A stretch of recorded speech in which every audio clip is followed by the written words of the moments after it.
They kicked her to the ground. An 8-year-old girl bleeding from her elbow, crying on the cold hallway floor, while a Marine father stood over her and laughed. Her crime. 5 words spoken into a microphone. "My mom's a Navy SEAL." That's all it took. One truth. And a room full of adults decided to destroy her. They ripped her poster to shreds. They tore her grandfather's challenge coin from her neck, a coin earned in blood by a man who died serving his country. They called her a liar. They said her mother didn't exist. They thought no one was coming.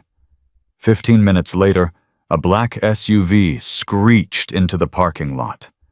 The door flew open, and the woman they said wasn't real stepped out in tactical gear, eyes locked on the building where her daughter was bleeding. She didn't run. SEALs don't run. She walked.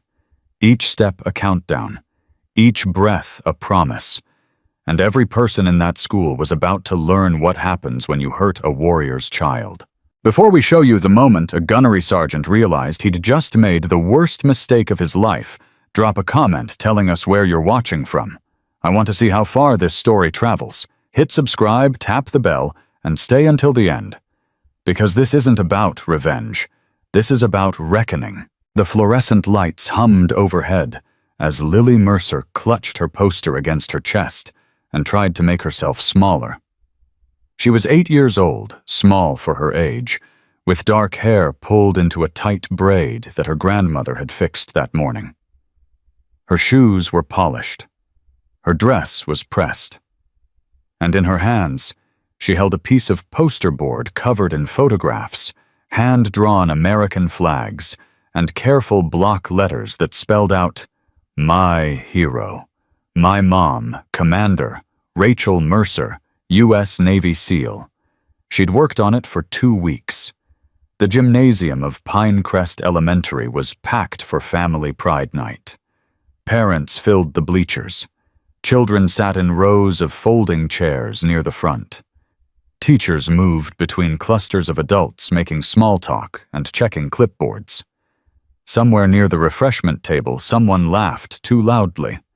Lily's seat was in the back corner, empty chairs on either side.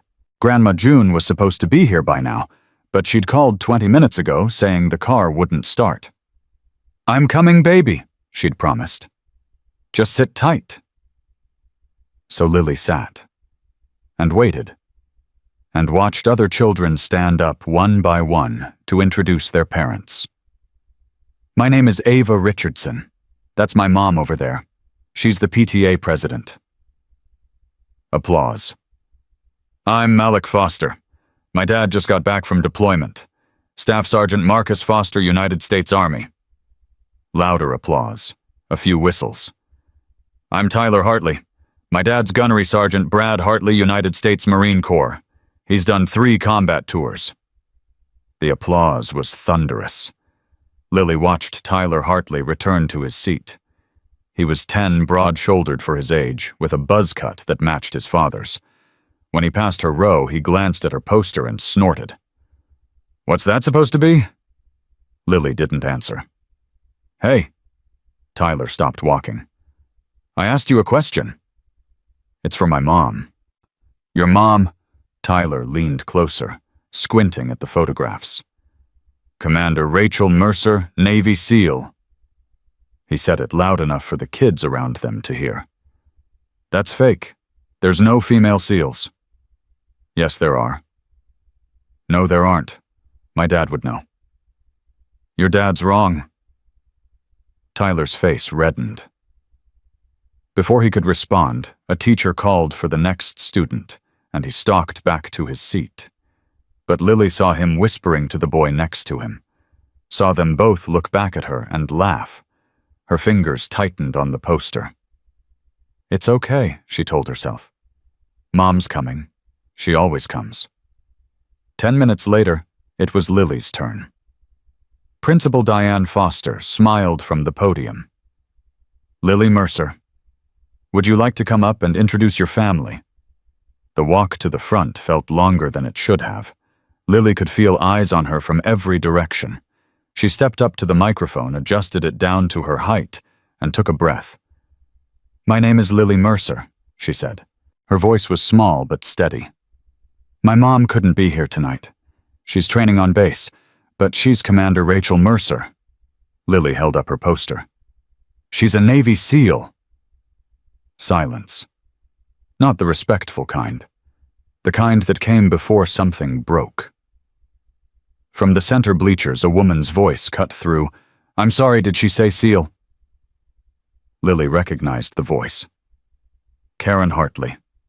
Tyler's mother. PTA vice president.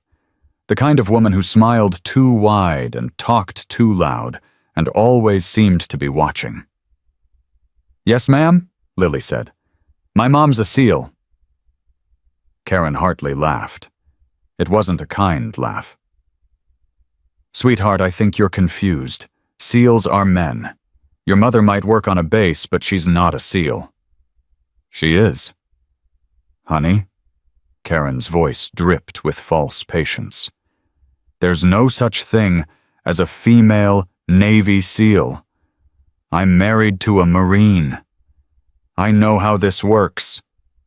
From beside her, Brad Hartley chuckled. "Kid's been watching too many movies.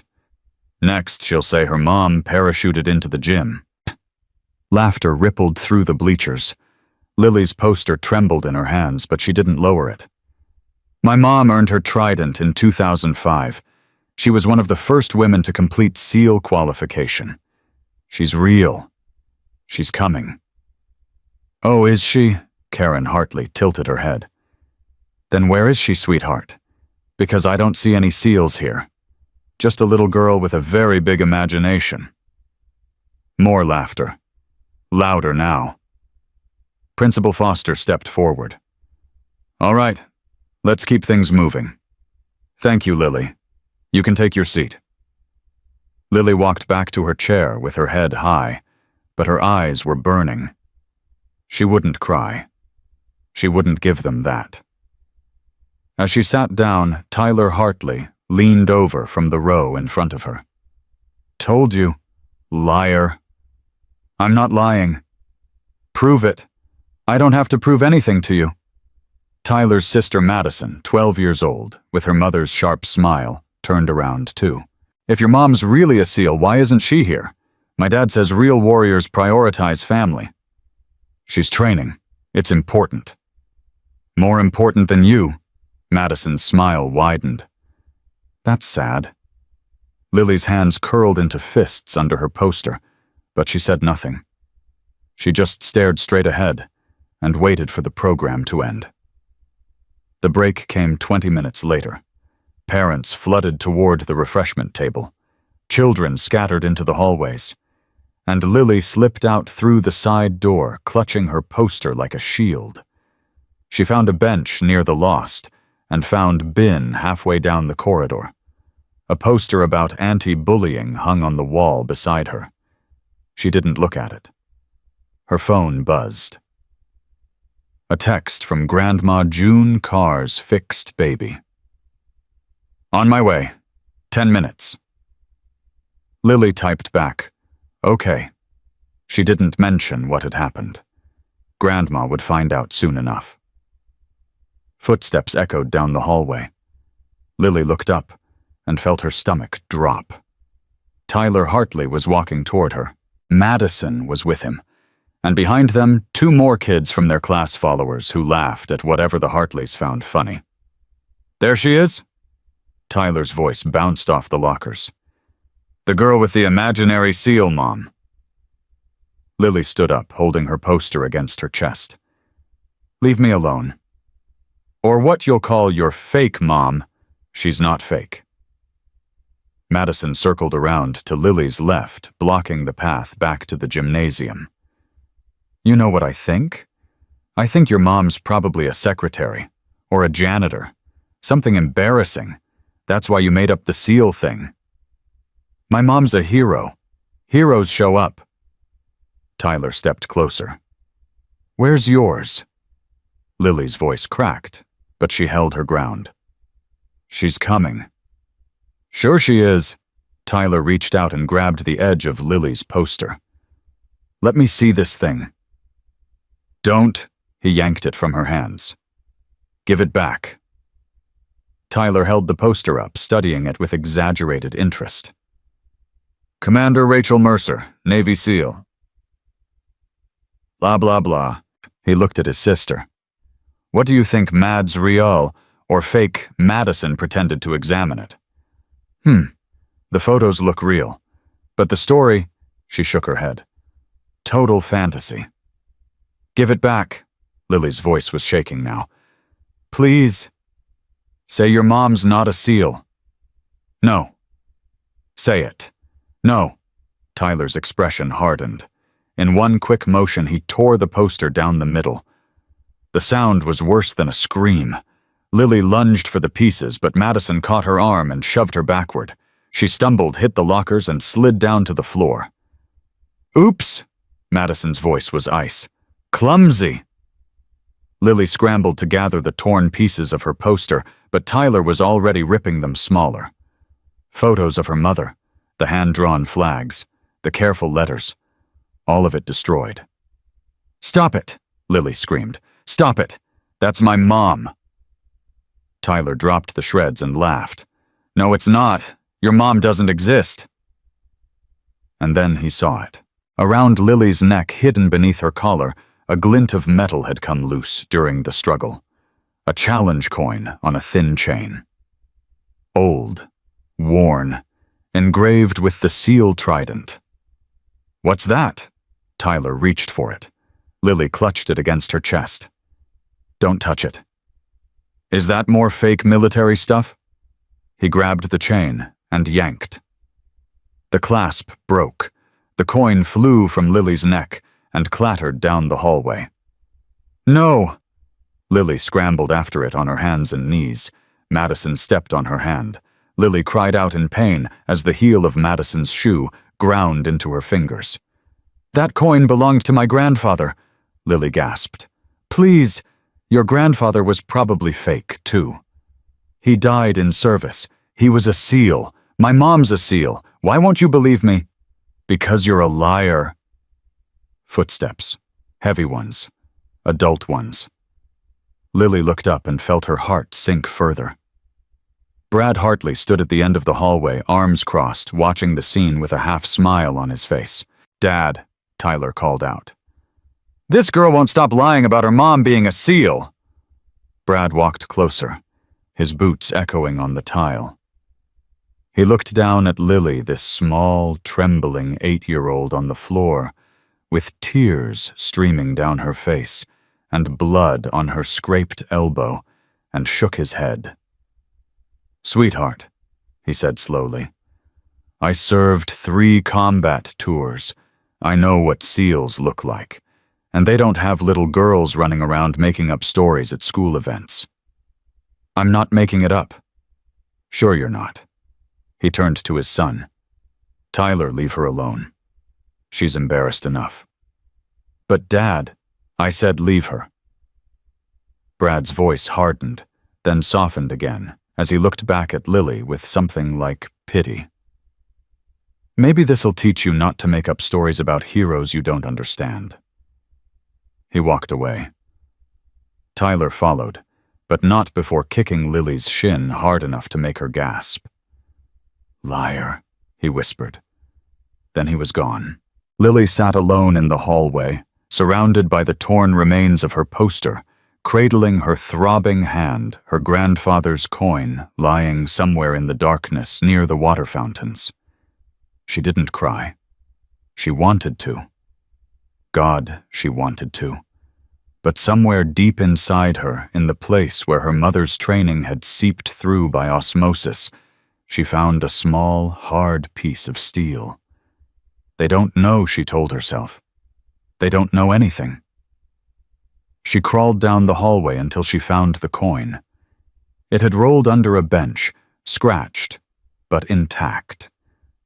She pressed it against her heart and closed her eyes. Mom's coming, she thought. She always comes. Behind her, a door banged open. Grandma June Mercer stood at the end of the hallway, 74 years old, silver-haired and sharper than a combat knife. Her eyes swept the scene in 1 second. Lily on the floor, the torn poster, the blood on her elbow, the tears she was fighting to hold back, and her face transformed into something cold and terrible. "Lily." Her voice was calm. Too calm. "What happened?" "They said Mom wasn't real." Lily's voice broke. "They tore my poster. They took Grandpa's coin. They kicked me." "Who?" "The Hartley kids. And their dad was there. He laughed." Grandma June's jaw tightened. She walked to Lily, knelt down, and examined her granddaughter's injuries with the practiced eye of someone who'd spent 30 years as a battlefield nurse. "Can you stand?" "Yes." "Good." June helped her up, then pulled out her phone. "We're calling your mother." "But she's in training." "I don't care if she's briefing the Joint Chiefs of Staff." June's thumb was already moving across the screen. "Someone just hurt her daughter. She needs to know." She pressed the call button. 2 rings. 3. Then a voice, sharp and alert, despite the late hour. "Mom, what's wrong?" "Rachel, it's Lily. She's hurt. Some family at the school, the Hartleys, their kids attacked her. Father watched and did nothing. It's bad, honey. You need to come." A pause. Then, "I'm on my way." The line went dead. June looked down at Lily and squeezed her shoulder. "Your mama's coming, baby. And when she gets here, those people are going to learn something important." Lily wiped her eyes. "What?" June's smile was thin and sharp. "That there's a reason her call sign is Ghost. You don't see her coming. But by the time she arrives, it's already too late." 15 minutes later, a black government SUV screeched into the parking lot of Pinecrest Elementary. The door opened before the vehicle fully stopped. Commander Rachel "Ghost" Mercer stepped out. She was 52 years old, with gray-streaked hair pulled into a tight bun, and a face that had seen things most people couldn't imagine. She wore tactical training gear she hadn't taken time to change. There was a slight limp in her step, a souvenir from Fallujah, but it did nothing to slow her down. Her eyes swept the parking lot, the building, the exits. Old habits. Combat habits. She moved toward the entrance with the controlled speed of someone who had spent 22 years operating in the most dangerous places on Earth. Not running. SEALs didn't run unless they were pursuing or retreating. She was doing neither. She was arriving. Inside, Grandma June met her at the door. "They're still here. The Hartleys. Staff room." "Lily. Nurse's office. Scraped elbow, bruised hand, bruised shin. She's okay. Shaken, but okay." Rachel's jaw tightened. "Show me." She walked down the hallway like a force of nature. Staff members who saw her coming pressed themselves against the walls without knowing why. There was something about her presence, a density, a weight that made people instinctively create space. At the nurse's office, she stopped, took a breath, and opened the door. Lily sat on the examination table, a bandage on her elbow. Her grandfather's coin clutched in her uninjured hand. When she saw her mother, her composure finally broke. "Mom." Rachel crossed the room in 3 steps and wrapped her daughter in her arms. She held her tighter than she'd held anyone in years, and pressed her lips against Lily's hair. "I'm here," she whispered. "I'm here, baby. I'm sorry I wasn't here sooner." "They said you weren't real." Lily's voice was muffled against her mother's chest. "They said I was lying. They tore my poster. They took Grandpa's coin." "I know. I told them the truth, Mom. I told them you were a SEAL. I told them you were coming, and they laughed."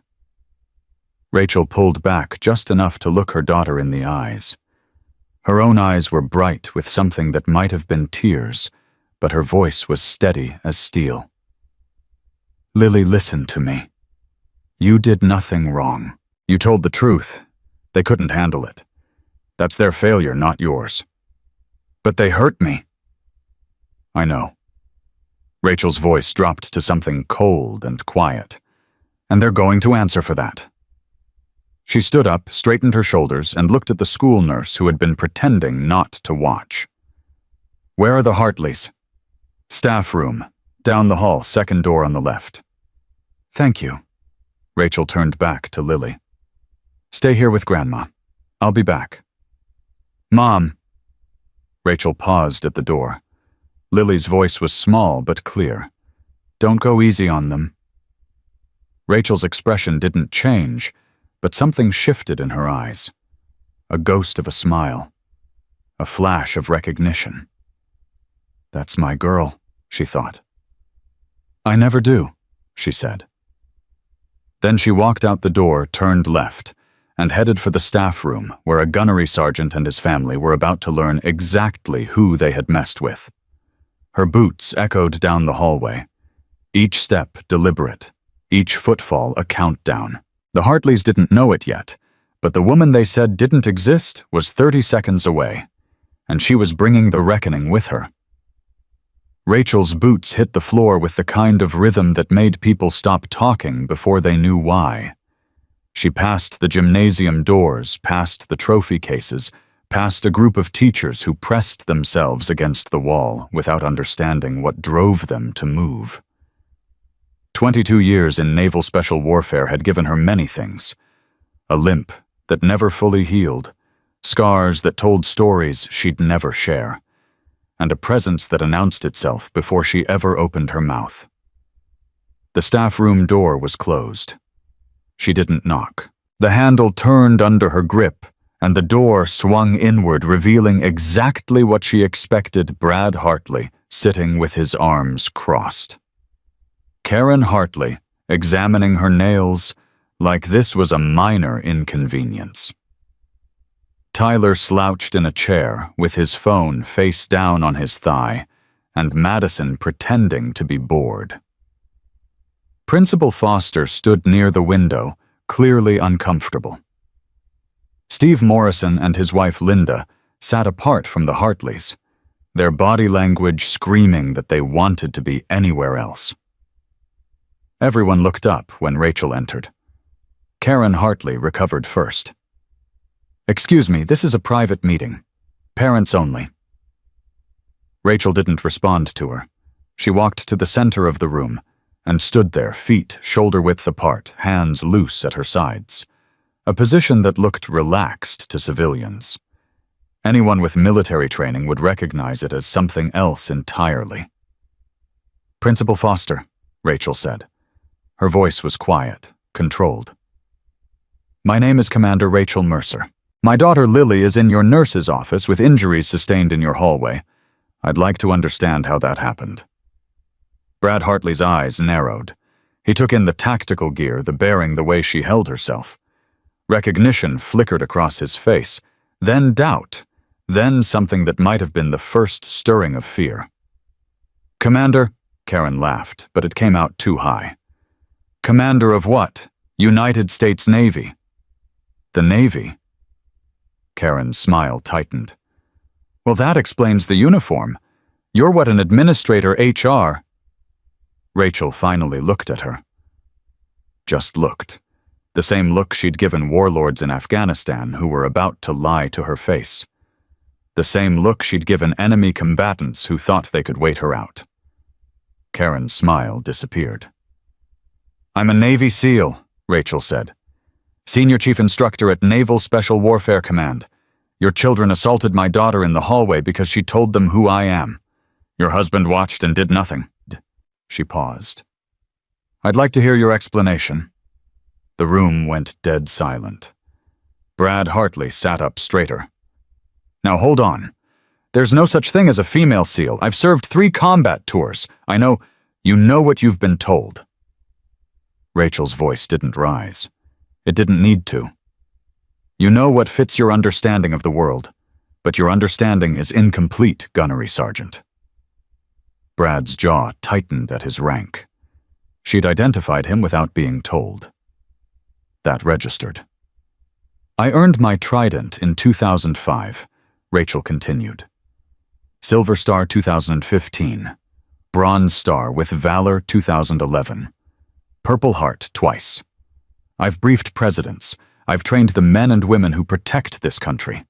And tonight, your son threw my daughter to the ground because he didn't believe I existed. Steve Morrison made a small sound. Everyone looked at him. Steve, Brad's voice was sharp. You got something to say? Steve's face had gone pale. He was staring at Rachel with the expression of a man watching a grenade roll across the floor. Brad. Steve's voice was barely above a whisper. Do you know who this is? She just told us. Some woman claiming to be Ghost. Steve cut him off. Her call sign is Ghost. Brad, I served with a guy who served with her. She's the real deal. That's impossible. She carried 2 wounded Marines 3 miles through enemy territory with a shattered ankle. My buddy was there. He told me the story 100 times. Steve looked at Rachel with something approaching awe. You're Commander Ghost Mercer. Rachel said nothing. She didn't need to. Karen's face had lost its color. This is ridiculous. Even if she is military, that doesn't change what happened. The girl was lying, making up stories. She was telling the truth. Rachel's voice cut through Karen's like a blade. Every word. And you mocked her for it. You let your children torment her. Your husband watched your son physically assault an 8-year-old girl and called it a lesson. It wasn't assault. He kicked her. Rachel took 1 step forward. Just 1. But Karen flinched like she'd lunged. He tore her poster. He ripped a challenge coin from her neck, a coin that belonged to her grandfather, a SEAL, who died in service to this country. Your daughter stepped on her hand, and you want to tell me it wasn't assault? Kids rough around, Brad said, but his voice had lost its confidence. It happens. We didn't know. Didn't know what? Rachel turned to face him fully. Didn't know she had a mother who would come. Didn't know there would be consequences. She stepped closer. You shouldn't need to know who someone belongs to before you treat them with basic decency. Brad's face reddened. He stood up using his height to try to regain control of the situation. He was taller than Rachel by 4 inches, broader by 40 pounds. It didn't matter. Look, Commander, or whatever you are. His voice hardened.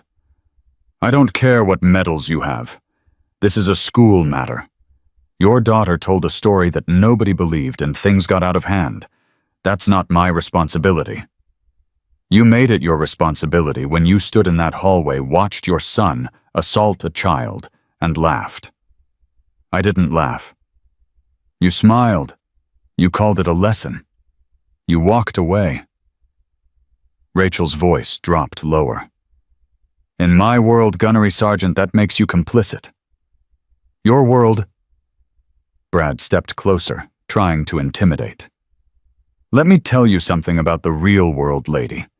I don't care if you're a SEAL or the Secretary of the Navy. You don't come into a school and start throwing accusations at Marine families. Then stop me. The words hung in the air. Brad froze. You're a combat veteran, Rachel said quietly. 3 tours, you said. So you know how to read a room. You know how to assess a threat. She held his gaze without blinking. Look at me, Gunnery Sergeant, really look, and tell me if you want to keep pushing. For 5 seconds, nobody moved. Nobody breathed. Then Brad Hartley sat back down. Karen made a sound of disgust. Brad, shut up, Karen. You're just going to let her... I said shut up. The room recalibrated. Power had shifted. Everyone felt it. Principal Foster cleared her throat. Commander Mercer, I want you to know that we take this very seriously. I've asked the IT department to pull security footage from the hallway. I have footage. Tyler's voice was small. Everyone turned to look at him. He was pale, his earlier bravado completely gone. Madison was recording, on her phone. "Tyler," Madison hissed. "She recorded the whole thing when we took her poster. And the coin, all of it." Rachel looked at Madison. "Give the phone to Principal Foster." "I don't have to—" "Madison." Brad's voice was tired, defeated. "Give her the phone," where Madison looked at her mother for support. Karen's lips pressed into a thin line, but she gave a small nod. Madison pulled the phone from her pocket and handed it to Principal Foster with shaking hands. "Play it," Rachel said. Principal Foster hesitated, then tapped the screen. The video began. For the next 2 minutes, everyone in the room watched Tyler Hartley tear an 8-year-old girl's poster. They watched him yank the coin from her neck. They watched Madison shove Lily into the lockers and step on her hand. They heard the things they said. "Liar. Fake. Your mom doesn't exist." And at the end, they heard Brad Hartley's voice. "Maybe this'll teach you not to make up stories about heroes you don't understand." When the video ended, Tyler was crying silently. Madison was staring at the floor. Karen's face had gone from pale to gray. Brad Hartley looked like a man who had just watched his career die. "That's assault," Principal Foster said, her voice shaky. "That's documented assault of a minor by other minors, and verbal endorsement by an adult." "It was a mistake," Karen said quickly. "The children got carried away. Brad didn't mean Mrs. Hartley." Rachel's voice cut through the excuses. "I spent 22 years learning to read people, learning when they're lying, learning when they're afraid, learning when they're sorry because they're guilty, and when they're sorry because they got caught." She paused. "Right now I'm looking at a family that's sorry they got caught." "That's not fair." "Fair." For the first time, something hot flickered in Rachel's voice. "Your son kicked my daughter because she told the truth about who I am. Your daughter filmed it like entertainment. Your husband called it a lesson. And you sat in that gymnasium and told an 8-year-old girl that her mother doesn't exist." She stepped closer to Karen. "You want to talk to me about fair?" Karen shrank back in her chair.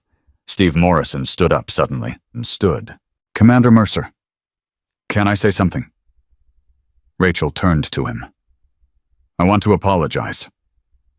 Steve's voice was rough. "Not just for tonight. For all of it. My daughter was there too. She laughed. She didn't stop it." He swallowed hard. "I should have taught her better. I should have taught myself better." His wife Linda stood up beside him. "We're sorry. Truly sorry. We should have said something in that gymnasium when people started mocking your daughter. We didn't. That was wrong." Rachel studied them for a long moment. Then she nodded once. "Thank you." Brad Hartley watched this exchange with growing desperation. His alliance was fracturing. His support was walking away. "Steve, come on." Brad's voice was strained. "We're all military families here. We stick together." "Not like this." Steve shook his head. "Not when it means watching kids hurt other kids." "I'm done, Brad." He took his wife's hand and walked toward the door. As he passed Rachel, he stopped. "Commander, I served 20 years in the Corps. I thought I knew what strength looked like." He paused. "I was wrong. What your daughter did tonight, standing up and telling the truth when everyone was against her, that's the bravest thing I've seen in a long time." Then he was gone. The door closed behind him. Karen turned on her husband. "Brad, do something." "Like what, Karen?" Brad's voice cracked. "You saw the video. Our kids attacked a little girl. I stood there and let it happen. What exactly do you want me to do? Don't let her win. This isn't about winning." Brad stood up so fast his chair scraped against the floor. "Don't you get it?" We're wrong. We were wrong from the start. We mocked a kid for telling the truth about her mother. Our son put his hands on her, and His voice broke. I laughed. I told her it was a lesson. For the first time, something shifted in the room. Not fear, not anger, shame. I've served my country for 15 years, Brad said quietly. I've done things I'm proud of, things I'll never talk about. But tonight, he looked at Rachel. Tonight I watched my son assault a child, and I called it education. That's not who I'm supposed to be. Rachel said nothing. She waited. I'm sorry. Brad's voice was barely above a whisper. I'm sorry for what my kids did. I'm sorry for what I did. I'm sorry for what my wife said. He took a breath. And I'm sorry I didn't believe your daughter when she told the truth. Karen stared at her husband like he'd lost his mind. Brad, you can't just...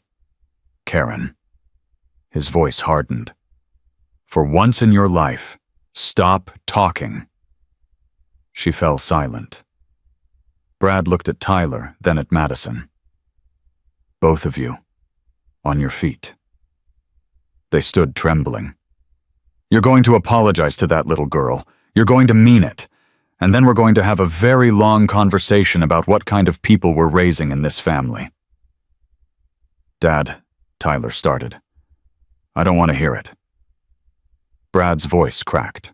I've spent your whole life teaching you that strength means being bigger, being louder, being meaner. Tonight I watched where that leads. I watched my son kick a little girl because she told the truth. He wiped his eyes roughly. I'm done. We're all done. The room was silent. Rachel looked at this man, this Marine who had spent the night mocking her daughter and was now standing in the wreckage of his own pride, and she felt something shift. Not forgiveness. Not yet. Maybe not ever. But something. Principal Foster, Rachel said quietly. I want a formal report filed. I want documentation of the assault. And I want assurance that this school will protect my daughter going forward. You'll have all of it, Principal Foster said immediately.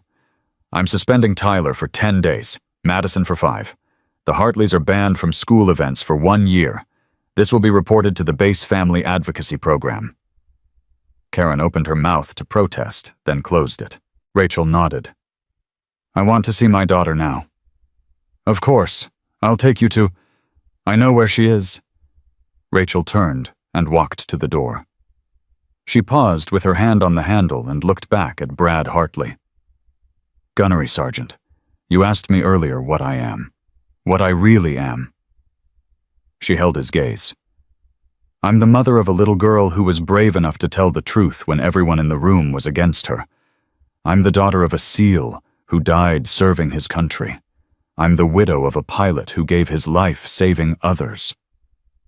Her voice softened, but didn't weaken. And I'm the woman who's going to walk out of this room, hold my child, and thank God she inherited her father's courage instead of my silence. She opened the door. Commander. Brad's voice stopped her. She looked back. Your daughter. Brad's jaw worked. She's got guts, standing up like that, telling the truth when nobody believed her. He swallowed. You should be proud. Rachel's expression didn't change, but something in her eyes shifted. I am, she said, more than you know. Then she was gone. Her boots echoed down the hallway, each step carrying her closer to Lily, each step leaving the Hartleys further behind. But she wasn't thinking about them anymore. She was thinking about an 8-year-old girl who had stood in front of a hostile room and declared her truth without flinching, who had taken their mockery, their cruelty, their physical assault, and hadn't broken, who had looked her tormentors in the eye and said, "My mom is coming." Rachel had spent her whole career being the one who arrived when things went wrong. The ghost who appeared in the darkness, the warrior who emerged when hope seemed lost. But tonight, she wasn't the hero. Lily was. She reached the nurse's office and pushed open the door. Lily sat on the examination table, Grandma June beside her, the challenge coin still clutched in her small hand. When she saw her mother, her face crumpled. "Mom?" Rachel crossed the room and pulled her daughter into her arms, held her tight, pressed her face against Lily's hair, and breathed in the smell of her shampoo, her tears, her courage. "I'm here, baby. I'm here." "I didn't cry." Lily's voice was muffled. "Not when they hurt me. Not when they tore my poster. I didn't cry until you came." "That's okay. You can cry now. I wanted to be strong, like you." Rachel pulled back and looked her daughter in the eyes. "Lily, listen to me. You were stronger than I've ever been. I didn't tell the truth about my job until I had a trident on my chest. You told it when you had nothing but your word." She cupped Lily's face in her hands. "What you did tonight was the bravest thing I've ever seen." Lily's lower lip trembled. Really? Grandma June wiped her eyes. "I told you, baby girl. Your grandfather's looking down right now, grinning ear to ear." Lily threw her arms around her mother and held on like she'd never let go. And Rachel held her back, this small, fierce child who had stood alone against a room full of doubters and never once let go of the truth. The coin pressed between them, warm from Lily's grip. 3 generations of Mercers. 3 generations of warriors. And the legacy wasn't in the medals or the missions or the sacrifice. It was in this moment, in this embrace, in the quiet truth that some things were worth fighting for. "Mom," Lily's voice was small. "Yes, baby. Can we go home?" Rachel smiled against her daughter's hair. "Soon. There's one more thing I need to do first." "What?" Rachel pulled back and looked toward the door. "I need to make sure they understand, not just what happened tonight, but what it means." Lily nodded slowly. "Okay." Rachel kissed her forehead. "I'll be right back." She stood up, squeezed Grandma June's shoulder, and walked back into the hallway. The night wasn't over yet, and the Hartleys still had one more lesson to learn. Rachel walked back toward the staff room, but she stopped halfway there. Something had changed in the air. A commotion near the gymnasium doors. Raised voices, the sound of chairs scraping against floors. She changed direction. When she rounded the corner, she found a crowd forming. Parents who hadn't left yet. Teachers trying to maintain order. And in the center of it all, a man in a colonel's uniform was pushing through the doors with the kind of authority that expected everyone to move. Colonel James Whitmore, base commander at Naval Amphibious Base Coronado, Rachel's commanding officer. Their eyes met across the gymnasium. "Commander Mercer," his voice carried. "A word." The crowd parted as Rachel approached. She could feel the weight of every stare, every whisper, the woman in tactical gear, the SEAL who wasn't supposed to exist. "Colonel." She stopped 3 feet away. "I wasn't expecting you." "Someone called the base." Whitmore's jaw was tight. "Said there was an incident involving military families. Said a woman claiming to be a SEAL was threatening people." Rachel's expression didn't change. "I see. Is that what happened?" "No, sir." "Then tell me what did happen." Rachel held his gaze.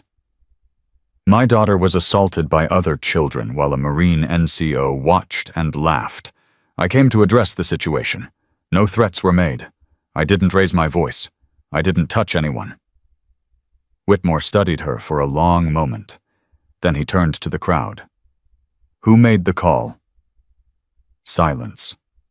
I asked a question. Who contacted the base?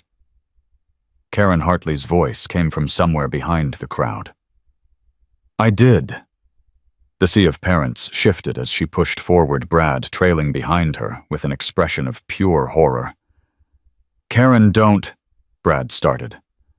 Someone had to do something. Karen's voice was shrill. This woman came in here making accusations, threatening my family, claiming to be something she's not. Something she's not. Whitmore cut her off. His voice was ice. Mrs. Hartley, do you know who you're talking about? Some woman who, Commander Rachel Mercer is one of the most decorated operators in the history of naval special warfare. Whitmore's voice rose just enough to carry. She has served this country for 22 years. She has earned every medal on her chest, and she is without question a Navy SEAL. Karen's face went white. Colonel, Brad tried to intervene. Gunnery Sergeant Hartley. Whitmore's attention snapped to Brad. I've already received a preliminary report from Principal Foster. Your children assaulted Commander Mercer's daughter. You witnessed part of it and did nothing. Is that accurate? Brad swallowed hard. Sir, it was a misunderstanding. That's not what I asked. The gymnasium had gone completely silent. Every parent, every teacher, every child who hadn't been ushered out was watching. Yes, sir. Brad's voice was barely audible. It's accurate. And you called my SEAL a liar. Brad closed his eyes. Yes, sir. Whitmore turned back to the crowd. Let me be very clear about something. Commander Mercer has never, in 22 years of service, needed anyone to fight her battles. She doesn't need me here. She doesn't need validation from any of you. He paused. But I came anyway because I wanted to see for myself the kind of people who would mock a child for telling the truth about her mother. No one spoke. What I found, Whitmore continued, is a family that bullied an 8-year-old girl because they couldn't imagine a woman doing what Commander Mercer has done. And when confronted with the reality, instead of apologizing, you called my office to try to get her in trouble. Karen's mouth opened, closed, opened again. Nothing came out. Mrs. Hartley, your husband serves under the Unified Combatant Command structure. He works in a joint environment. That means his career can be affected by incidents that cross service lines. Whitmore's voice hardened. Tonight, your family crossed a very serious line. Colonel, please, Karen's voice cracked. We didn't know, you didn't know that actions have consequences, that words matter, that your children were learning from your example. Karen started to cry. Not the dramatic tears of someone seeking sympathy. Real tears, the kind that came when everything fell apart. Rachel watched in silence. She felt nothing. Not satisfaction, not pity, just the cold clarity that came after a mission when the adrenaline faded and all that remained was the reality of what had happened. Commander Mercer. Whitmore turned to her. What do you want? The question surprised her. Sir, this is your call. What happens next is up to you. Do you want formal charges? A base inquiry? Administrative action? The crowd held its breath.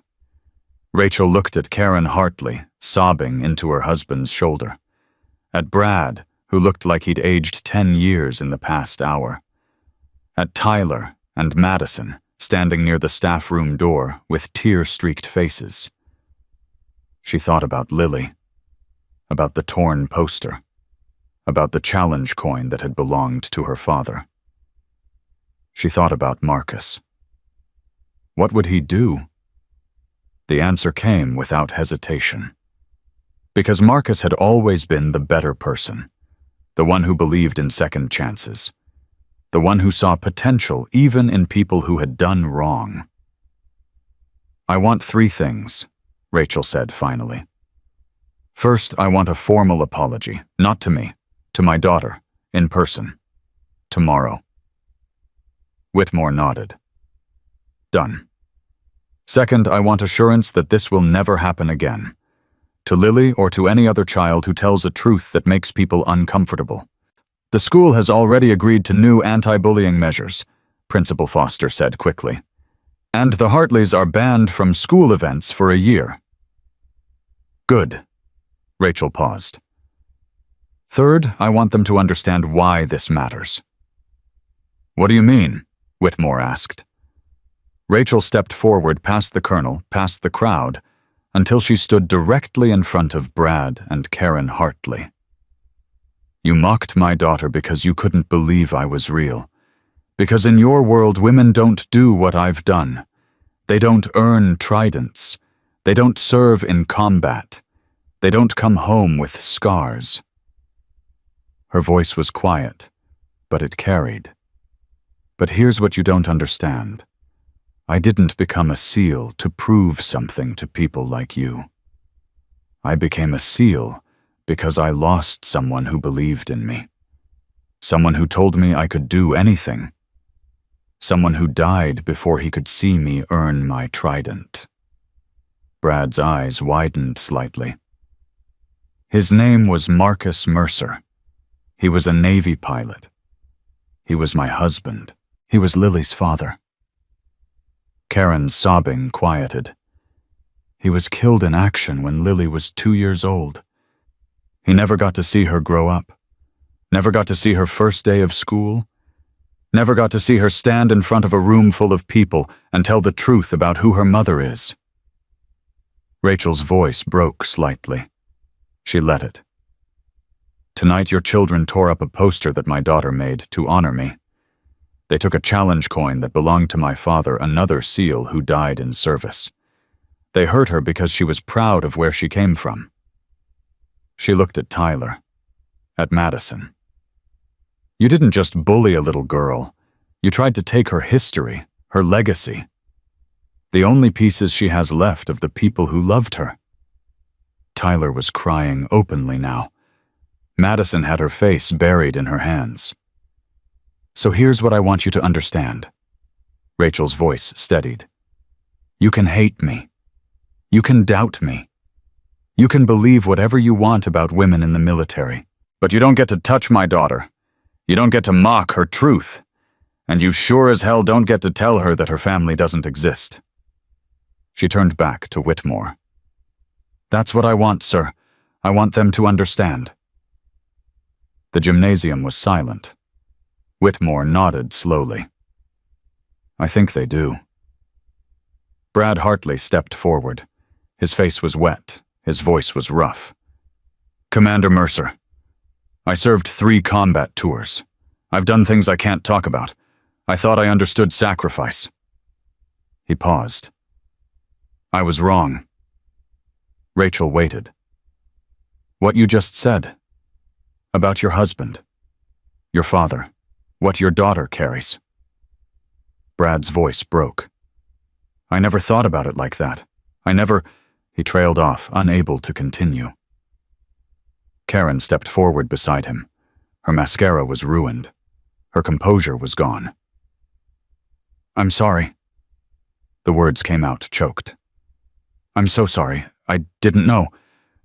I didn't—" "You didn't ask." Rachel's voice was soft now. "That's the point. You didn't ask." Karen nodded, unable to speak. Tyler pushed forward past his parents. He was 10 years old, and in this moment he looked younger, smaller, broken in a way that might be permanent, or might become the foundation for something better. "Commander Mercer." His voice shook. "I kicked your daughter. I tore her poster. I took her grandfather's coin." He stopped, swallowed hard. "I did all of that because I thought she was lying. Because my parents said she was lying. Because I believed them instead of her." Rachel looked at this boy, This child who had caused her daughter so much pain and saw something she hadn't expected. Regret. Real regret. "I'm sorry," Tyler said. "I know that doesn't fix anything. But I'm sorry, and I want—" He stopped, started again. "I want to do better. I want to be the kind of person who doesn't hurt people for telling the truth." Behind him, Brad Hartley put a hand on his son's shoulder. Not to restrain him, to support him. Something in Rachel's chest loosened. "Tyler," she said quietly, "I'm not the one who needs to hear that." "I know," he nodded. "I'll tell Lily. Tomorrow. I'll tell her everything. Make sure you mean it." "I will. I promise." Rachel looked at this family broken, humbled, standing in the wreckage of their own arrogance, and made a decision. "Lily forgives more easily than I do," she said. "She gets that from her father. But forgiveness isn't the same as forgetting, and it's not the same as trust." Brad nodded. "We understand. You earn trust. By doing better. By being better. By making sure this never happens to another child." "We will," Karen said, her voice still thick with tears. "I swear we will." Rachel turned to walk away, then stopped. "One more thing." Everyone waited. "There's a little girl in the nurse's office right now who kicked a door so hard it splintered the frame." The crowd murmured. Rachel allowed herself the ghost of a smile. When I asked her why, she said she was proving a point, that when someone tells you your truth isn't real, you don't explain, you demonstrate. She looked at Tyler. "That's my daughter. That's who you tried to break tonight, and she's stronger than all of you." Rachel walked away. The crowd parted before her. Behind her, she could hear the soft sounds of the Hartley family gathering themselves, preparing to face the consequences of what they'd done. Tomorrow there would be formal apologies. There would be counseling. There would be a long, hard road toward becoming the kind of people who didn't need to tear others down to feel tall. But that was tomorrow. Tonight, Rachel had somewhere else to be. She found Lily and Grandma June waiting by the nurse's office door. Lily looked up when she heard the footsteps, and her face transformed. "Mom." Rachel knelt down and took her daughter's hands. "It's done, baby. It's over." "What happened?" They apologized. "They'll apologize to you too tomorrow, and they're going to make sure this never happens to anyone else."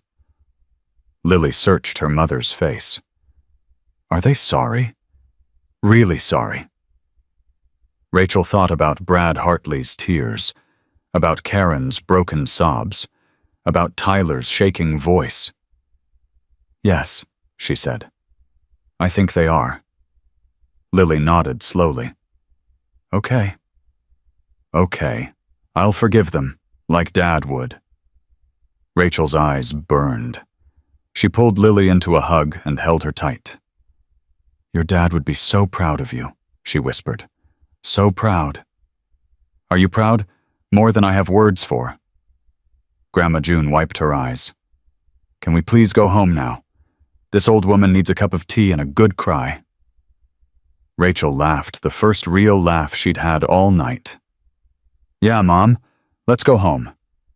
They walked out of Pinecrest Elementary together. 3 generations of Mercer women.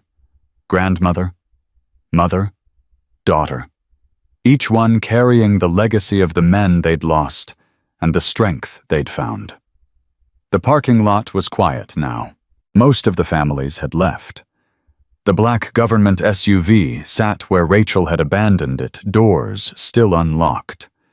She helped Lily into the back seat, settled her grandmother in the front, and walked around to the driver's side. But before she got in, she stopped, looked up at the sky. The stars were out. Thousands of them. The same stars that had watched over her on deployments in Afghanistan, in Iraq, in places she couldn't name, and operations she couldn't acknowledge.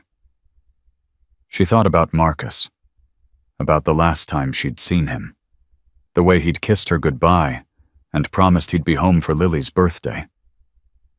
He never made it. "I did it," she whispered to the darkness.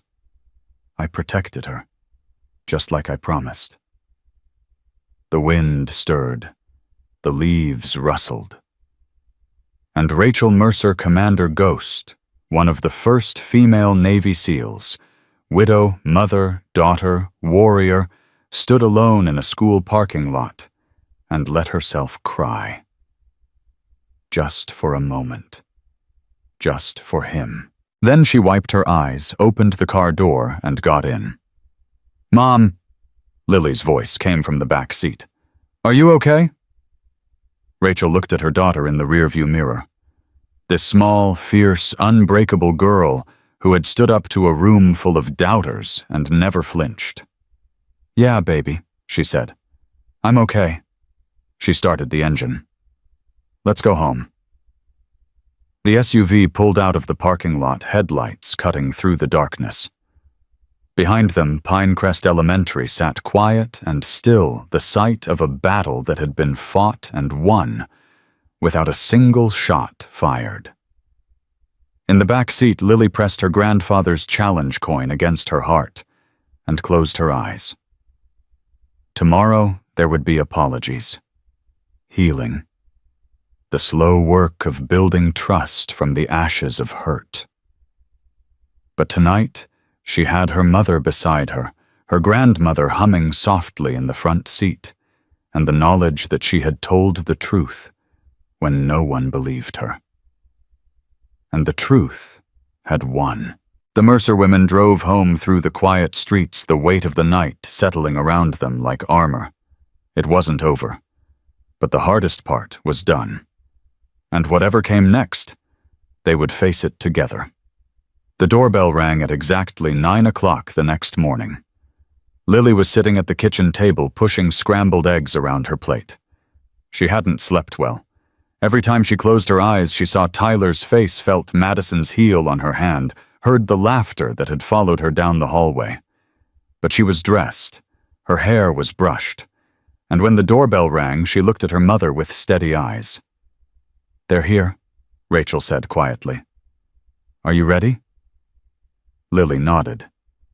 "I think so." Grandma June stood up from her chair. "I'll get the door." "No." Lily pushed back from the table. "I want to do it." Rachel and June exchanged a glance. Then Rachel nodded. "Okay, baby. We'll be right behind you." Lily walked to the front door. Her hand trembled slightly on the handle. She took a breath the way her mother had taught her. In through the nose, out through the mouth. Center yourself. She opened the door. The entire Hartley family stood on the porch.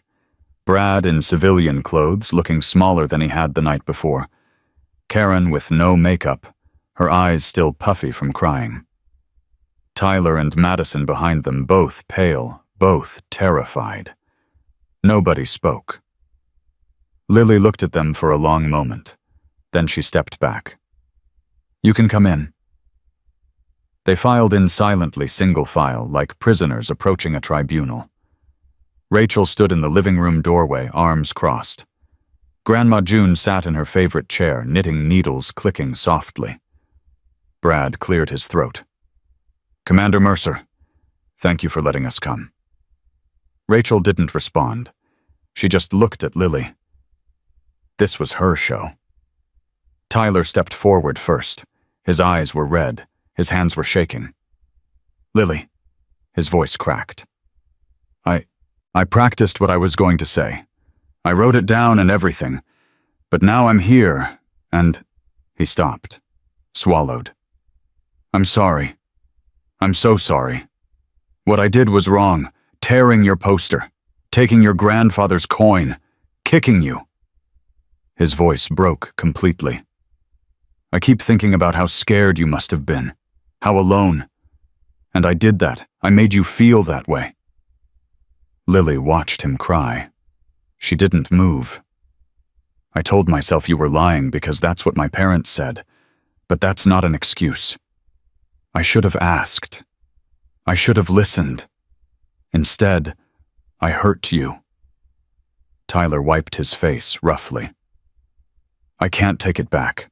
I can't undo it. But I promise I will never do anything like that again. To you, or to anyone." He pulled something from his pocket. A folded piece of paper. "I made this last night. It's not as good as yours. But," he unfolded it. A hand-drawn picture of a woman in military gear with the words, "Lily's mom is a hero," written in careful letters. Lily's breath caught. "It's not enough," Tyler said. "I know it's not enough, but I wanted you to have something. To replace what I destroyed." He held it out with trembling hands. Lily looked at the drawing. At this boy who had tormented her less than 24 hours ago, now standing in her living room with tears streaming down his face. She took the paper. "Thank you," she said quietly. It's nice." Madison stepped forward next. She looked worse than Tyler. Older somehow, like the night had aged her in ways that would never fully reverse. "I recorded what happened," Madison said. "I filmed it like it was entertainment, like you were a joke." She couldn't meet Lily's eyes. "I'm older. I should have known better. I should have stopped it. Instead, I made it worse." She pulled out her phone. "I deleted the original video, but before I did, I showed it to myself. I watched it. All of it. I watched what we did to you." Her voice dropped to a whisper. "I didn't recognize myself. The person in that video, that's not who I want to be." Madison finally looked up. "I'm sorry, Lily. I'm sorry for what I did. I'm sorry for what I said. I'm sorry for stepping on your hand and calling your mother fake." She took a shaky breath. "I don't expect you to forgive me. I don't even know if I can forgive myself. But I wanted you to know that I see it now. I see what I did. And I'm going to spend the rest of my life trying to be better." Lily nodded slowly. Okay. Madison looked confused. "I hear you. I believe you're sorry." Lily paused. "But my mom says forgiveness and trust aren't the same thing. So I forgive you. But I don't trust you yet." Madison's eyes filled with fresh tears. "That's fair. That's more than fair." Karen Hartley stepped forward. She looked like a woman who hadn't slept in days. "Lily, She stopped, started again. "I'm the adult. I should have known better. I should have been better. Instead, I stood in that gymnasium and told you your mother didn't exist. I laughed at you. I made others laugh at you." Her voice broke. "I've spent my whole life believing certain things about the military, about what women can and can't do, about who deserves respect and who doesn't." She shook her head. "Last night your mother showed me how wrong I was, not by yelling, not by threatening, just by being who she is." Karen looked at Rachel. "Commander Mercer, I owe you an apology too. I called the base. I tried to get you in trouble. I was so sure I was right that I couldn't accept being wrong." She wiped her eyes. "I'm ashamed of myself. I'm ashamed of what I taught my children, and I'm going to spend however long it takes to undo that damage." Rachel said nothing, but she gave a small nod. Brad was last. He stood in front of Lily, this Marine who had seemed so powerful the night before, now looking like a man who had lost everything he thought he knew. "Lily," his voice was rough. "I served 15 years, 3 combat tours. I've seen things that most people can't imagine. I thought that made me special, better than others." He paused. "Your mother showed me something last night. Real strength isn't about being bigger or louder or meaner. It's about standing up for what's right even when everyone is against you." He looked at Rachel. "Commander, you didn't yell at us. You didn't threaten us. You just told us the truth and let us sit with it." He swallowed hard. "That took more discipline than anything I've ever done in combat." He turned back to Lily. "Your mother is a hero. A real hero. And so are you. Standing up in front of that room telling the truth when everyone was laughing. That took guts. Courage I'm not sure I have." Brad reached into his pocket and pulled out something small. A challenge coin. Marine Raiders. "This was given to me by my commanding officer after my first combat deployment. It's one of my most prized possessions." He held it out. "I want you to have it." Lily's eyes widened. "I can't take that." "Please." Brad's voice cracked. "I know it doesn't fix anything. But I want you to know that I see you. I see what you did. And I respect it." Lily looked at her mother. Rachel's expression was unreadable. "It's your choice, baby," Rachel said quietly. Lily looked at the coin, at Brad's trembling hand, at this man who had hurt her and was now trying desperately to make it right. She took the coin. "Thank you," she said. "I'll keep it safe." Brad exhaled like he'd been holding his breath for hours. "Thank you. Thank you, Lily." The room was quiet for a long moment. Then Grandma June set down her knitting. "Well," she said briskly, "now that that's settled, would anyone like some coffee?" The tension broke. Not completely, but enough. Karen actually laughed, a wet, broken sound. Yes, coffee would be wonderful. I'll make a fresh pot." June stood up. "Commander Mercer, why don't you take our guests to the living room, Lily? You can help me in the kitchen." Lily followed her grandmother, still clutching Tyler's drawing in one hand and Brad's coin in the other. In the kitchen, June pulled her close. "You did good, baby girl. Real good." I didn't know what to say. "You said exactly the right thing. You forgave them, but you didn't let them off the hook." June smiled. "That's wisdom beyond your years. I learned it from Mom. You learned it from yourself." June kissed her forehead. "Now help me find the good cups. We've got guests." In the living room, Rachel sat across from the Hartley family. The silence wasn't comfortable, but it wasn't hostile either. Brad spoke first. "Colonel Whitmore called me this morning. My commanding officer knows what happened. There's going to be an inquiry." Rachel nodded. "I expected that. I'm not fighting it. Whatever consequences come, I deserve them. What happens to you isn't my concern. What happens to your children is—" Brad looked surprised. "Ma'am, Tyler and Madison made mistakes. Bad ones. But they're young. They can still change." Rachel leaned forward slightly. "The question is whether you're going to teach them differently or let them repeat the pattern." Karen wiped her eyes. "We've already started. Last night Brad and I talked for hours about what we've been teaching them, about the example we've set.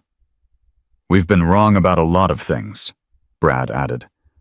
"The way we talk about women in the military, the way we judge people without knowing their stories, the way we use our rank like it makes us better than others." Rachel listened without interrupting. "Commander Mercer, can I ask you something?" Brad's voice was hesitant. "Go ahead." "How do you do it? How do you stay so controlled if someone hurt my kids the way we hurt Lily? I don't know if I could have handled it the way you did." Rachel was quiet for a moment. "I've spent 22 years training myself to respond instead of react, to assess before I act, to understand that the most powerful thing I can do is often the thing I don't do." "But weren't you angry, furious?" Rachel's voice was soft. "When I saw Lily on that floor, bleeding, crying, holding her grandfather's coin, I wanted to burn that school to the ground."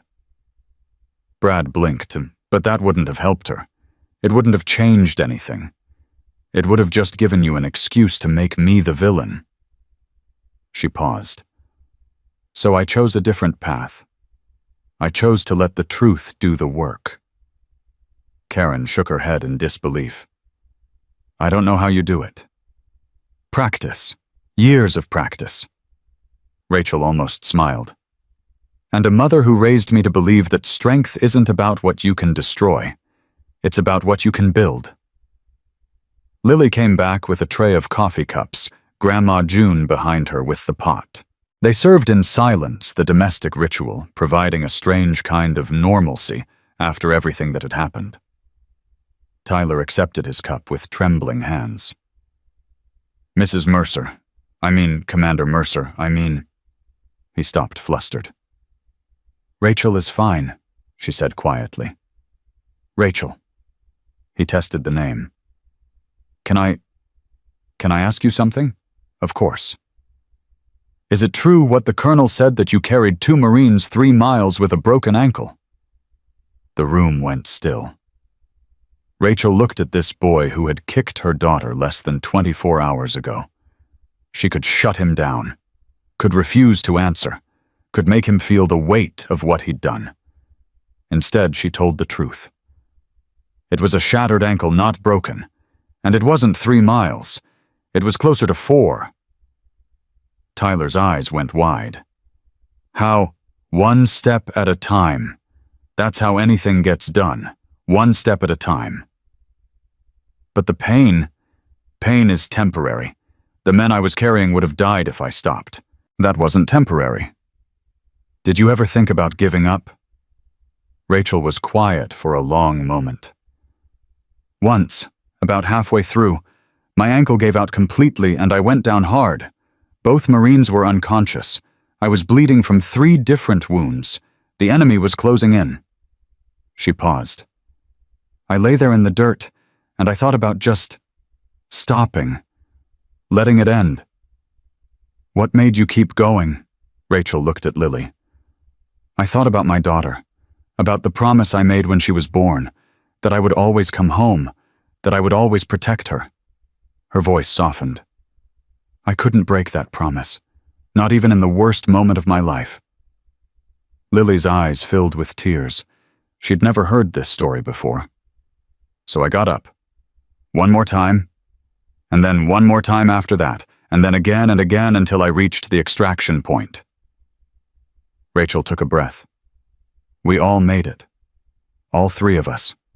Because I refused to let that be the end. The room was silent. Brad set down his coffee cup. I've heard that story told a dozen different ways on base. I always assumed it was exaggerated, a myth.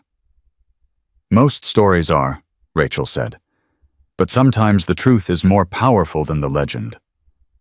Why don't more people know about this about you? Because I didn't do it for recognition. I did it because it was my job. Because those were my brothers. Because that's what we do. Karen spoke quietly. And that's who Lily was telling us about. That's the mother we said didn't exist. Yes. God. Karen put her face in her hands. We're such fools. You're not fools, Rachel said. You're human. You made assumptions based on what you thought you knew. When those assumptions were challenged, you dug in instead of opening up. She paused. The question is what you do now. Brad looked at his children, at his wife, at this woman who had every reason to destroy them and had chosen mercy instead. We do better, he said. We learn. We grow. We make sure this matters. Rachel nodded slowly. That's all I ask. The morning stretched on. More coffee. More conversation. Slowly, impossibly, something began to form between these 2 families. Not friendship. Not yet. Maybe not ever. But understanding. Around 11, the Hartleys stood to leave. Tyler lingered at the door. Lily, she looked up. Would it be okay if... I know we can't be friends. not after what I did. But could we maybe start over, like actually get to know each other? Lily considered this for a long moment. I'll think about it, she said finally. Check back in a month. Tyler nodded quickly. Okay, I will.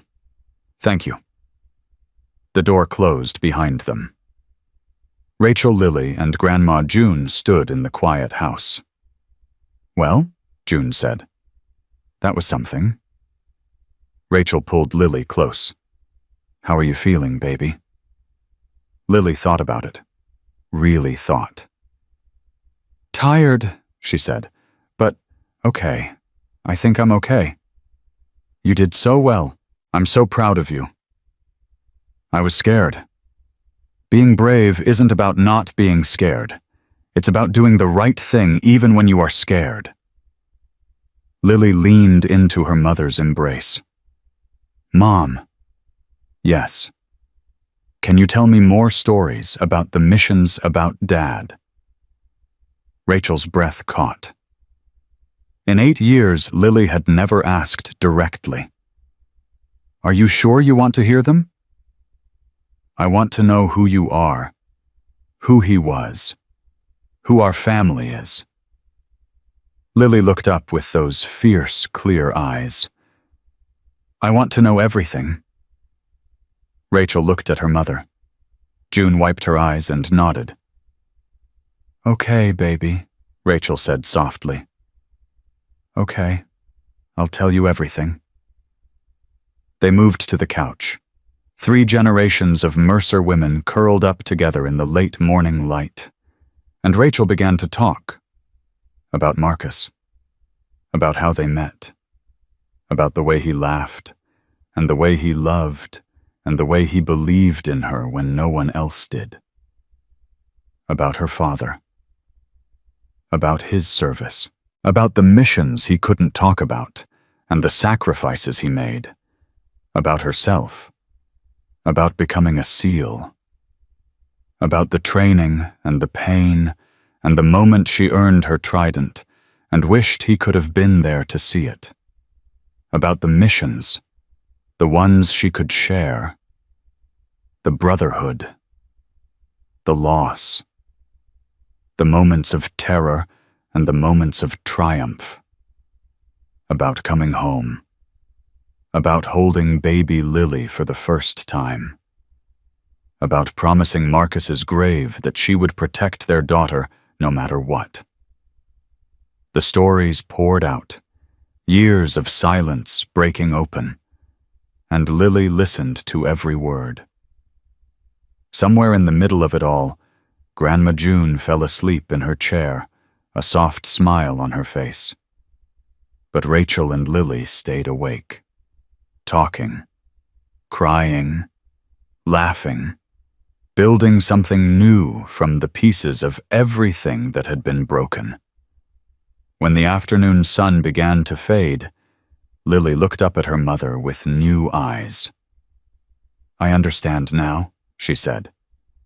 Why you're gone so much. Why you can't always be here. Rachel's heart clenched. I'm sorry, No. Lily shook her head. Don't be sorry. You're protecting people.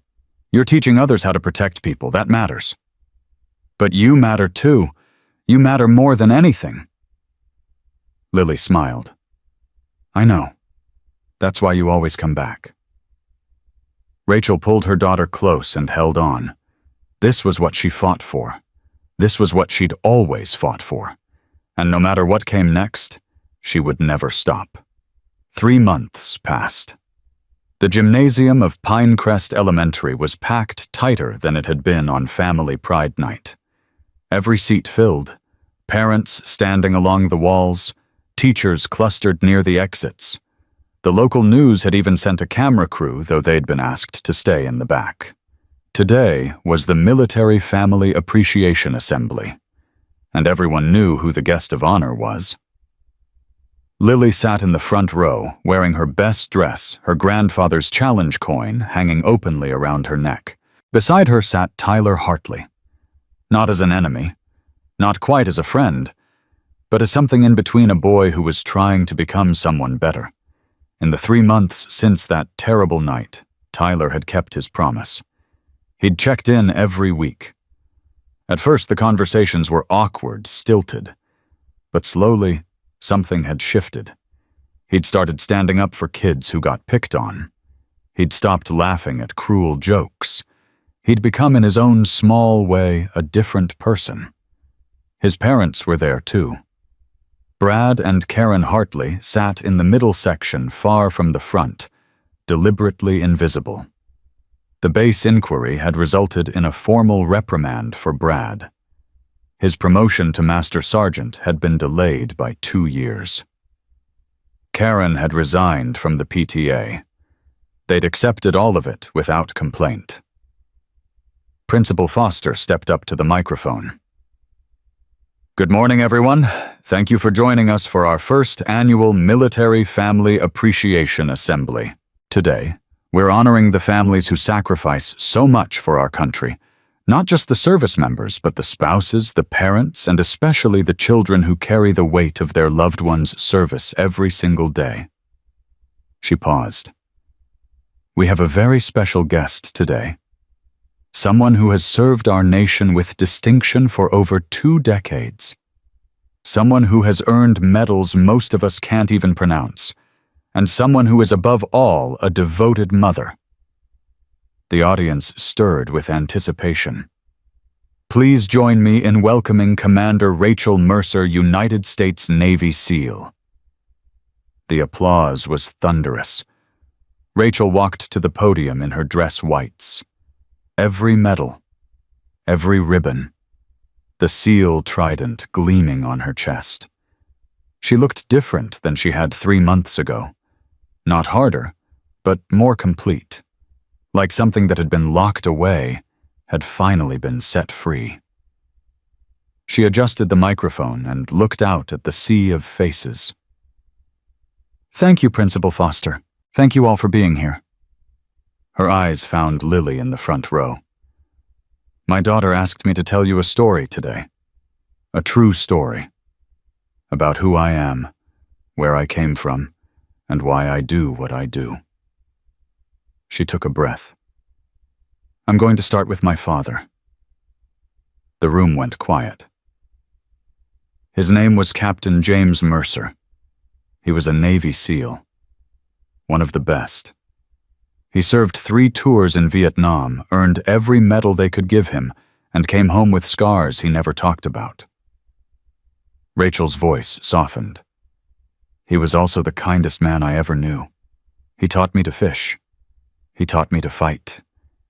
And he taught me that real strength isn't about how hard you can hit. It's about how hard you can get hit and keep moving forward." She paused. "He died when I was 12. An operation I still can't talk about. They came to our door in the middle of the night, and just like that he was gone." The audience was completely silent now. For a long time I was angry. Angry at the Navy. Angry at God. Angry at him for leaving us. But then I started reading his journals. His letters. The things he'd written about his service, his brothers, his country. Rachel's voice caught slightly. And I realized something. He didn't die for abstract ideas. He died for people. For the men beside him.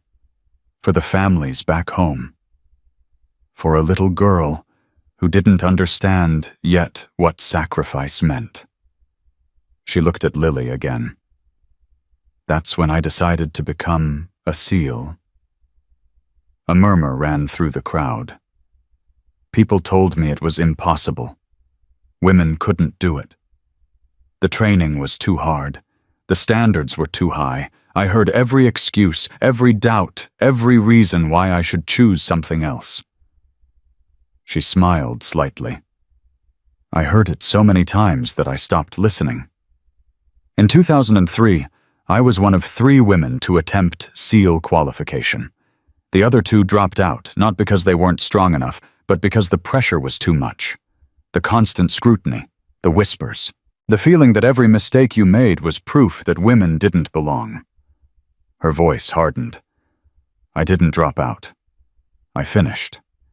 And on the day they pinned the trident on my chest, I looked up at the sky and told my father, "I did it, Dad. I finally understand." The audience erupted in applause. Rachel waited for it to fade. But this story isn't really about me. It's about someone else, someone braver than I've ever been. She stepped away from the podium. "Lily, would you come up here, please?" Lily's eyes went wide. "Me, you." Lily stood up slowly. Tyler gave her a small nod of encouragement. She walked to the stage on trembling legs and stood beside her mother. Rachel put her arm around her daughter. 3 months ago, this little girl stood in this very gymnasium and told a room full of people the truth about who I am. She was mocked. She was laughed at. She was called a liar. And later that night, she was physically attacked by children who thought she had no one to protect her. The audience shifted uncomfortably. Many of them remembered that night. Some of them had laughed. But Lily didn't give up. She didn't take back her words. She held on to the truth even when everyone told her it wasn't real. Rachel's voice swelled with pride. And when I asked her later why she didn't just lie, why she didn't just say what they wanted to hear, you know what she told me? She looked down at Lily. She said, "Because you taught me that the truth is worth fighting for, even when it hurts, even when no one believes you." Rachel's eyes glistened. "I've earned medals for combat operations, for saving lives, for completing missions that most people will never know about. But nothing has ever made me prouder than watching my daughter stand alone against a room full of doubters and refuse to break." She squeezed Lily's shoulder. "That's the real legacy. Not the trident, not the medals. This." She gestured between herself and Lily. "The courage to tell the truth. The strength to stand alone. The faith that if you hold on long enough, the people who love you will find their way to you." She turned back to the audience. "I want to say something to the parents here, especially the military families." Her voice shifted, becoming more direct. "We teach our children a lot of things. How to be tough. How to be strong. How to handle the long deployments and the empty chairs at dinner." She paused. "But do we teach them to respect other people's truths? Do we teach them that strength comes in forms we might not recognize? Do we teach them that mocking someone for who their parent is or isn't says more about us than about them?" The silence was heavy. "I'm not here to lecture. I'm not here for revenge. I'm here because my daughter asked me to come. Because she believes still after everything that people can change, that hearts can open, that truth can win." Rachel looked at Brad and Karen Hartley. She forgave the people who hurt her. Not because they deserved it, not because it was easy, but because she understood something that took me 20 years to learn. Her voice softened. "Holding on to anger doesn't make you strong. It makes you tired. And this little girl," she pulled Lily closer, "she's too busy being brave to be tired." The applause started slowly, then built to a roar. People stood. Tears flowed. Cameras flashed. But Rachel wasn't done. "I have one more thing to share. Something Lily doesn't know yet." Lily looked up at her mother with curious eyes. Rachel reached into her pocket and pulled out a small velvet box. "This was supposed to be given to me by my father. He had it made before his last deployment, but he never came home to give it to me. My mother kept it hidden for 30 years, waiting for the right moment." She opened the box. Inside was a trident, smaller than the official one, more delicate, but unmistakably real. "It's a family trident. My father had it commissioned for me when I was just a little girl, long before I ever dreamed of becoming a SEAL." Rachel's voice broke. The inscription on the back says, "For my daughter, may you always find the strength to stand." Lily's eyes filled with tears. "I've been waiting for the right moment to pass it on. I thought about giving it to you when you graduated high school, or when you turned 18, or on your wedding day." Rachel shook her head. "But then I watched you stand in front of that room and tell the truth when no one believed you, and I realized you've already earned this." She knelt down in front of her daughter. "Lily Grace Mercer, you are the bravest person I know. You carry your grandfather's courage, your father's heart, and something that's entirely your own." She pinned the small trident to Lily's dress. "This isn't a medal for military service. This is a symbol of who you are, a warrior, a truth-teller, a Mercer." Lily threw her arms around her mother and sobbed. The audience was gone. The cameras were gone. In that moment, it was just the two of them holding each other on a stage where everything had changed. "I miss Dad," Lily whispered. "I know, baby. I miss him too." "Do you think he can see us?" Rachel pulled back and looked into her daughter's eyes.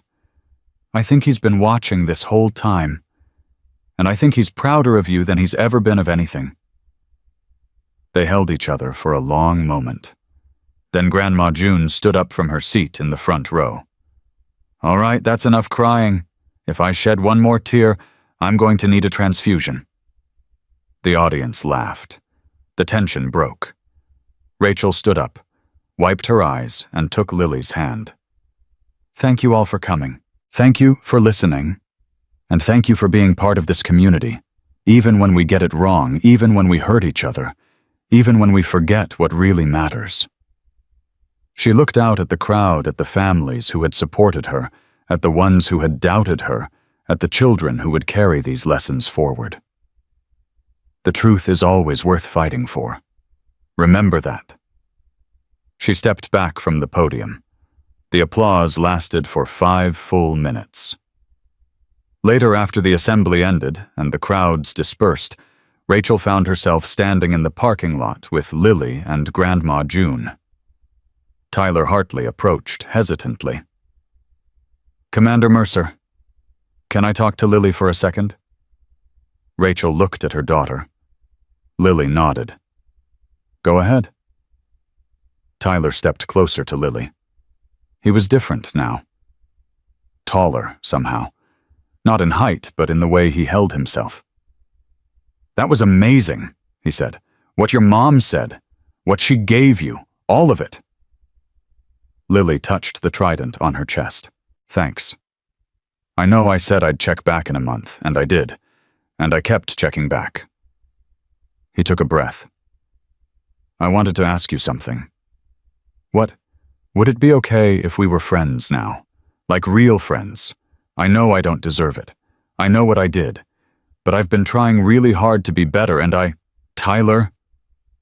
He stopped. "Yes. We can be friends." His face lit up. "Really? Really?" Lily smiled. "But if you ever kick anyone again, I'll have my mom teach me that ankle-shattering thing and we're done."